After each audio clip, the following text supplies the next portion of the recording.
going to be doing a deep dive into their project that they've brought to life here that is tremendous. It's got such wide reach.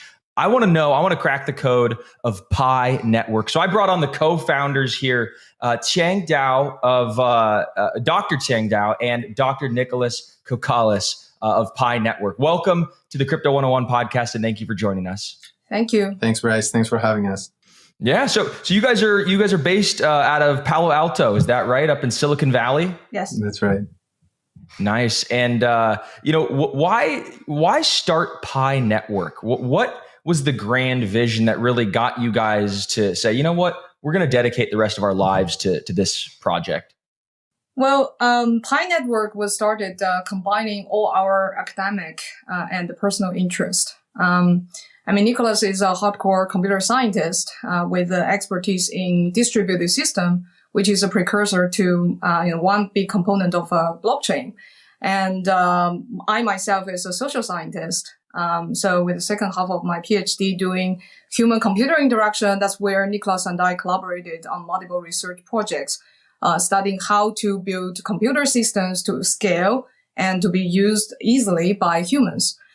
So at the time that, when we were at Stanford exploring with the students, building decentralized applications, we've noticed that, in the industry, there is a big problem of, a lot of technology, but there is no good enough social network in order to build decentralized applications that allows a typical required process, such as user iterations. So this is combining our interests of distributed system, human-computer interaction, social computing, and also the excitement about building a large-scale human movement. This is where we build Pi Network.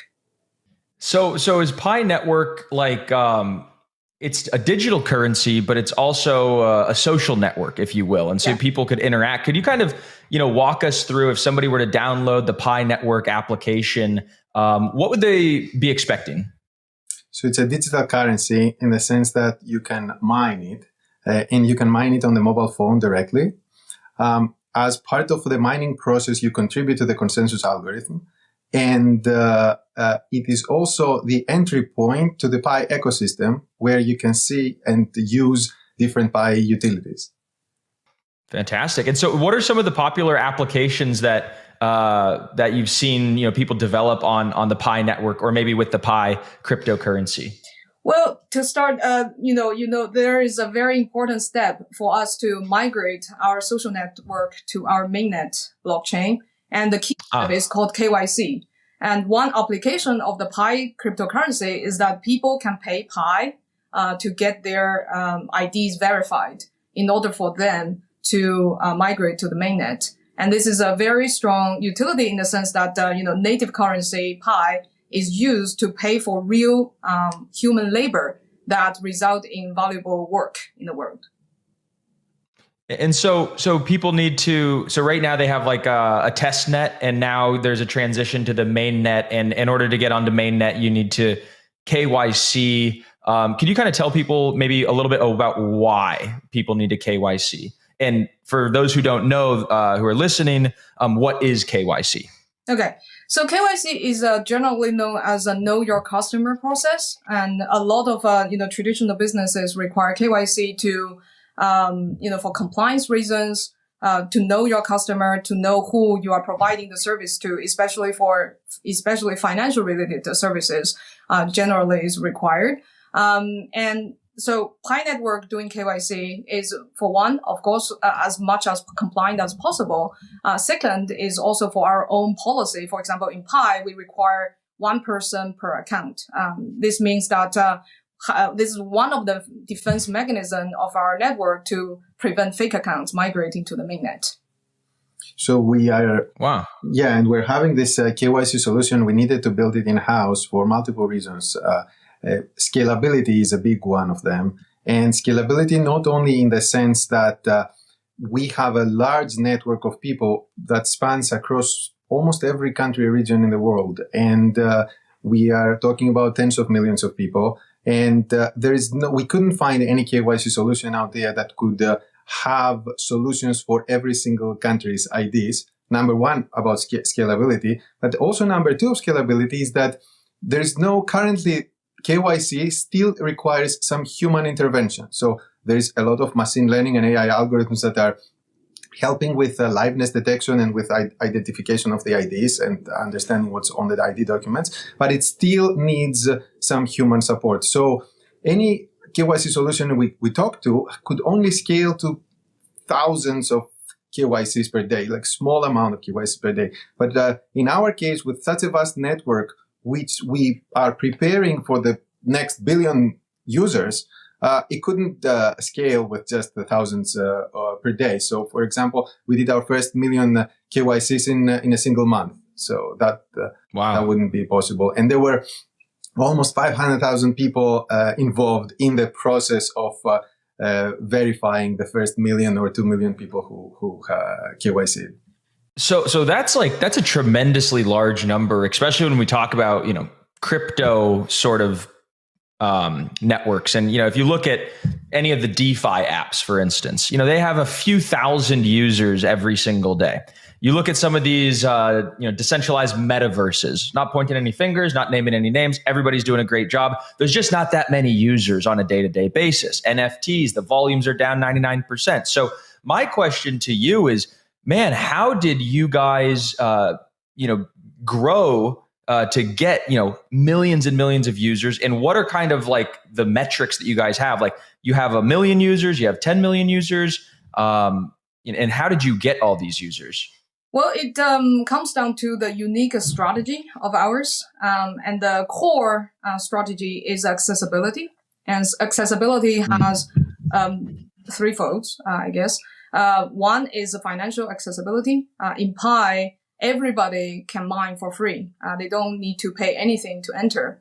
Another accessibility is knowledge accessibility. We build our UI to be really intuitive. For example, the mining component, they can mine on the phone. So you don't necessarily need the computer science knowledge about setting up a node in order to mine.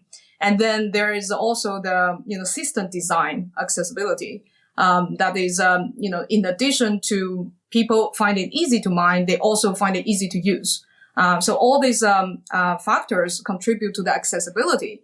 And also the strategy of accessibility also have the result of, more fair and more widely distribution of the cryptocurrency. So that makes us one of the most widely distributed. We are now at over 35 million engaged members and distributed in almost every country and region in the world, over 233 countries and regions of the world. So that's also ties into why our KYC process needs a comprehensive solution, because it's like every region. Yeah, it's got to have a global sort of approach as opposed to country by country. That's fantastic. And, so Pi Network, there's a cryptocurrency, there's a network, there's applications, there's millions and millions of users. What's next? We have the mainnet, but what are you guys trying to accomplish with mainnet? So a very special period, our strategy design is called enclosed mainnet. So our mainnet went live in this last December. We started our mass KYC, I think the first quarter. And then we are also in the process of migrating all these millions of people.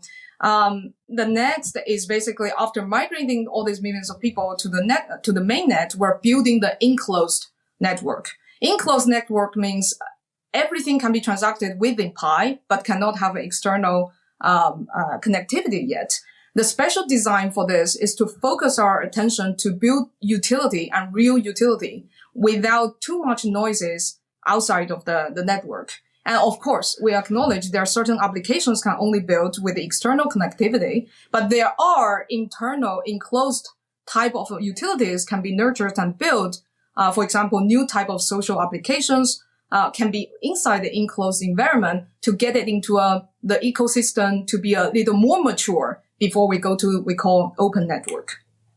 Okay, interesting. So somebody downloads the app, they're mining on their phone, or are they staking, or is it like they're doing some type of hash or something like that? Okay, so so your question is, how does the Pi mining work? I guess your question, right? Yeah. So, mining, as people traditionally understand, is in the context of proof of work. When people think of mining, it's a lot of electricity, a lot of hashing. Okay. So, that's because proof of work require nodes to, spend, electricity to solve mathematical puzzles to reach a consensus. So it comes down to the type of consensus algorithm a protocol uses. Pi relies on federated Byzantine agreement, in which the consensus is reached not through burning electricity, but through a quorum, rely on a trust graph to rise from the trust graph. And inside the quorum, nodes send messages to each other, just like votes, in regard to whether a transaction is true or fraudulent, and help that reach consensus. Just by my description of how this mechanism works, these days, any laptop can send messages to other computers. So the scale of, the requirement for electricity is no comparison to the level that required by proof of work. This is the fundamental reason why Pi mining in the first place doesn't require, electricity. Now, as I mentioned, there needs to be a trust graph. So the mobile miners are actually contributing their trust relationships to form this trust graph that can feed the consensus algorithm to reach consensus. So the actual running of the blockchain, the heavy lifting of actually running, is still on our Pi nodes, which is computer nodes. So, but the required efforts of our Pi nodes is different from the Bitcoin nodes. And then they're also rewarded in Pi in conjunction with the mobile miners. So in the broader sense of the mining is that, individuals or nodes contribute to a consensus algorithm for it to reach consensus. In return, they receive rewards of that protocol.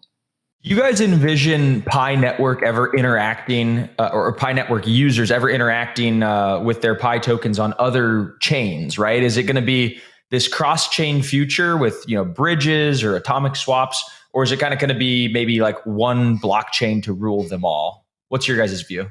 Well, the sky's the limit. We are not here to enclose the world in just one technology. We are always open to collaborate with other technologies. We believe in open standards and open networks. We see what happens with platforms when they become too enclosed, and the power that comes with that, and also the impacts that they have to consumers. There is even in the news lately about new recent policies that the various application platforms, mobile application platforms, are constantly changing to enforce different rules. So we are always open. We expect that there's benefit in collaboration between platforms, of course. Yeah. So speaking of that, like I heard the other day, Apple kind of came out with these new rules about any sort of crypto transactions that happen through their app, like an app that was downloaded through the Apple Store. Like they're supposed to now be collecting 30%. Have you guys heard about this? We did roughly. Yeah. Yeah. So, I mean, the world is still in the phase, including, tech giants or regulators still figure out how crypto can fit into the existing economy. And that is the process as a crypto builder also need to be patient and follow and then adjust in order to, fit in at the same time create innovation. Yeah, that's where open standards help. That's where open standards help. Being more accessible through the web, through technologies that are open helps push the ecosystem forward. Yeah, I was going to say basically the same thing. Like they're kind of pushing people away from mobile and back to web. There could be this renaissance of like these open web-based applications as opposed to just like, mobile first and mobile only applications. So it'll be interesting to see. We, several years ago, we made a pretty unexpected move. We are all about user experience and producing a better user experience for our users. But at some point we did something counterintuitive to user experience, which is we had the Pi app and we created the Pi browser. Where that is counterintuitive because it asks people to install two apps. So it's more complex. And that was several years before this recent announcements. So in a sense, we have prepared ourselves with what we think it would make sense to do to rely more on open technologies, web browsers, and things that don't completely enclose or rely on single entities to have a single failure point in the whole process. Are not limited is only to one type of platform. Basically, we also have a testnet. We also have a desktop, application. So. I see. Yeah. Yes. So many different access points for the application. Yes. And redundancy points to work on the web, to work on different infrastructures and technologies. Yeah. So tell me a little bit about your guys' experience as co-founders of, a huge network through the bear market, because, I'm curious, just do numbers kind of start to slow down? Does work morale at the office kind of go down, or, what's your guys' experience as a bear market builder? Well, I mean, from my perspective, bear market is not necessarily a bad thing for the industry. The bear market get rid of all the craziness and the noises, and force people to focus attention on, what is real, what is really useful, what is the real use cases of crypto. So I think this is the phase for real builders, and focus our attention to more substance. So bringing substance to the industry to get ready for the next wave of bull market. And as for Pi, we're basically shielded from that, especially because of our design of the enclosed network. Yeah, so the enclosed network by construction is shielded from any market conditions. So, for example, this KYC application that we have where people need to spend 1 Pi to KYC themselves, and that Pi is split across all the people who are helping you to get your KYC validated. During the bull market, it cost 1 Pi to KYC yourself. During the crash, it still cost 1 Pi, and now during the bear market, it still costs 1 Pi. So it was completely unaffected. But how much is 1 Pi in dollar terms? No, we don't. We don't have that, and because that is unknown for the current period.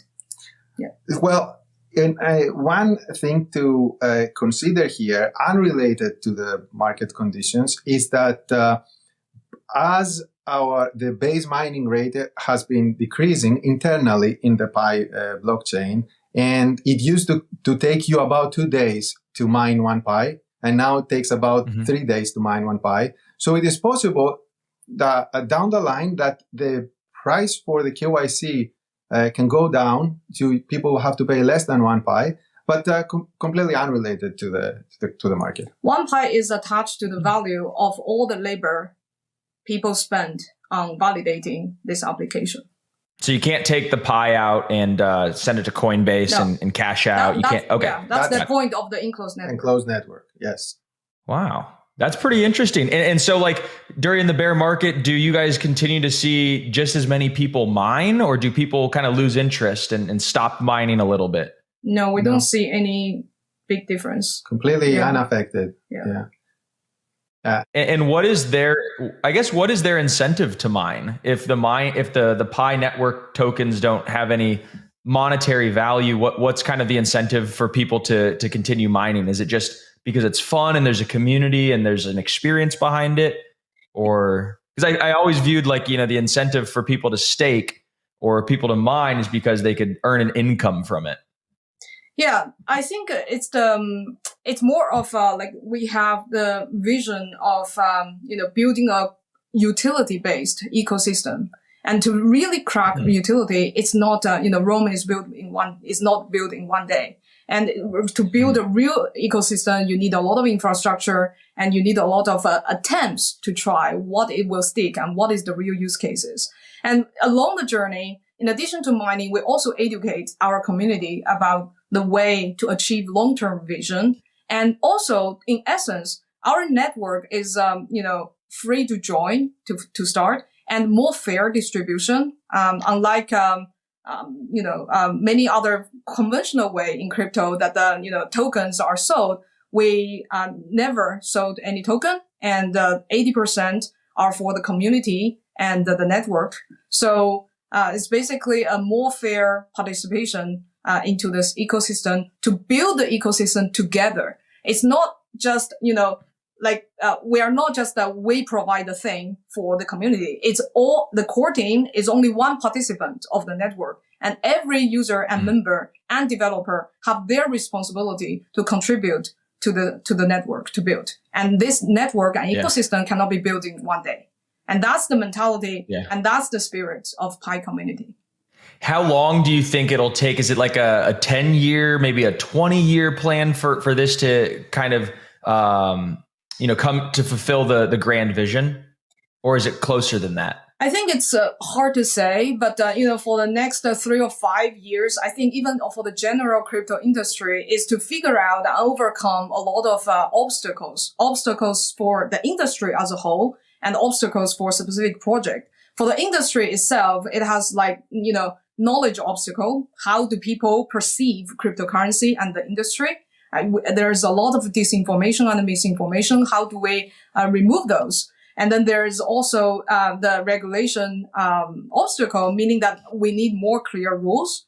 There is also the application obstacle. What the meaning is that we need to figure out how crypto or blockchain based service can integrate with everyday people's life to create actual use cases and useful services. So that people use it for its intrinsic value, not necessarily as only, an investment tool. So they are using. What would some of those applications or use cases be? Like if you could put that into some concrete examples. Yeah. So one direction that the Pi Network and I think the industry are trying to have innovation, in addition to all these DeFi, the very native blockchain applications, is the social applications that integrate with cryptocurrency. I'm not just referring to NFTs or games, which is a booming vertical of the crypto space, but also using cryptocurrency to integrate of designing social applications, not just copycat of the Web2 type of applications, but using the incentive and disincentive systems of a cryptocurrency. Now you're at the time you can use the economic mechanism inside your app logic to create better content, to curate more high signal content than just in the information silo of machine learning. And you can also, use this cryptocurrency as a mechanism to motivate and mobilize and leverage the crowd wisdom. Just like our KYC application is an example of, leveraging the power of the crowd in order to scale certain services. Like this type of applications is, I think, for the next 3 or 5 years that the industry can explore, and it will have a true innovation instead of a copycat of Web2 or just, very finance related, and to explore different type of verticals of applications and utilities. And this is what Pi is trying to do, given that we are already at the advantage of having a big social network to start with. Yeah. So what do you kind of think of Elon Musk buying Twitter? And I just asked this because he tweeted out and was talking about, he goes, myself buying Twitter kind of expedites the timeline for X, the Everything app. And the Everything app is supposed to have, a crypto wallet integrated with it and, work and play and social and all this kind of stuff along with payments. And it kind of sounds like that could be maybe even a competitor to Pi Network. Is that how you guys think about it? We don't see things as competitor. And this is so new. This is so new industry. Every type of innovation is welcome. And also the fact that, I don't know what Elon Musk thinks about this, but the fact that he, have Twitter and then also interested in crypto as demonstrated. The fact that these two, social network and also crypto, merged together seems to be in line with what I was describing just now. Like in the social, vector, there might be innovations using cryptocurrency. Yeah, and in a sense, the strategy he proposed makes sense. So he said we need to take Twitter off the public market so that we don't have these external dependencies where Twitter may want to take some non-conventional, non-consensus moves, which if you do it as a public company, you have to look at how the market price of the stock of Twitter would go. So removing those external interferences, then you can try to focus on innovation that will be a long-term innovation. On the short term, if it was maybe loses money, less advertising, something less about the company, but in the long term creates a better product. And that's, I think, what he was trying to do there. In a sense, this is similar to our strategy for enclosed network. So we have the enclosed network right now to completely eliminate all the possibilities of people trying to use Pi for quick success of X, of Y, of Z, and focus on long-term utility, long-term usefulness for the world. Mm-hmm. And all this, I love it. Yeah, and all these social applications, it's not something that you try it once, it goes very viral. It takes so many attempts. That's what I meant by attempts. So many iterations, so many different versions, how to integrate it. And the more developers join the space to give more attempts, the higher chance the whole industry are going to actually find the real utility that every day you hear drivers talking about, I'm using this thing, crypto-based service for this social, experience instead of just only on exchanges. Yeah, no, it reminds me of I watched this documentary actually about Elon Musk and starting SpaceX, and he iterated many, many, many times on the rocket ship to have, consumer flight. But he blew up the first 3 rockets on accident, right?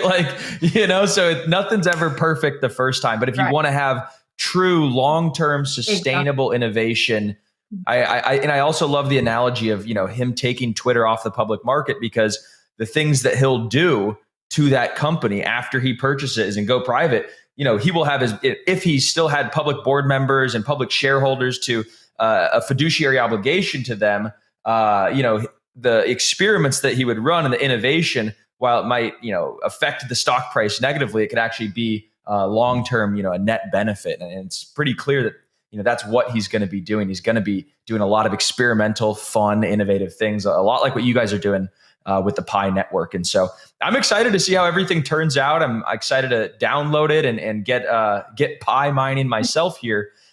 So guys, I really appreciate you coming on to the Crypto 101 podcast. If anybody who is listening is interested, they want to learn how to mine Pi, maybe get involved in the ecosystem, where can we direct them to? And we could link some stuff into the show notes. Minepi.com. That's easy. Minepi.com. Yeah. How'd you guys land on the name Pi? P-I 3.14, right? Yes. Oh, I guess we're all geeks. So yeah, we love math, and Pi is such a universal concept. Everyone understands. It also represents a circle that the uniting people together. Inclusiveness goes into the concept. And also, Nicholas has a Greek descent. It's a Greek letter. Easy to type it on my keyboard. It's easy to type it on my keyboard. Love it. All right. Well, guys, thank you so much. We look forward to bringing you guys back on again to the Crypto 101 podcast when you have some more exciting updates. Thank you. It was a pleasure. Thanks.